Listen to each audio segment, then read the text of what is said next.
Հիմա ով է իրականացնելու Գյումրու օրը, քաղաքապետարանը, Տաշիր հիմնադրամը, թե կառավարությունը։ Ամեն ինչ փորձում են դարձնել քաղաքական։ Քաղաքական դարձնողներից մեկը քաղաքացիական պայմանագիրը չէ։ Չէ, ասի, խնդիրն է, որ այդ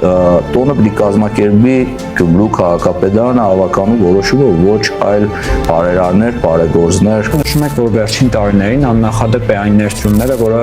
պետությունը, կառավարությունը իրականացնում է դեպի Գյումրի, բայց ունենք մեկ այլ պատկեր, երբ Գյումրու քաղաքապետը նշում է, որ քաղաքի բյուջեի սակավ լինելու պատճառով պատրաստվում է կառավարությանը դատի տալ։ Ես չգիտեմ,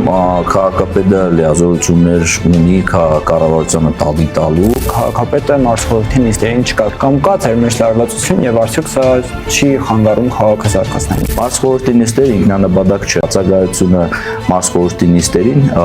միանշանակ վնասելու է քաղաքի շահերին։ Դուք Շիրակի 16-րդ մարզպետն եք, բայց բոլորի, այսպես ասած, աշխատանքների մեջ միշտ տեղ եք գտել այդ անօթևանության խնդիրը, ինչպիսին է պատկերը հիմա։ Ցավոք մինչև հիմա վերջնական լուծումներ չունենք, աշխատանքներ տարվում են այդ ուղղությամբ։ Նշել էինք, որ 5 ուժերով քաղաքը այնուամենայնիվ կառավարել չի ստացվելու ուշ թե շուտ ճաքեր լինելու են։ Այդ ճաքերը հիմա նկատել են։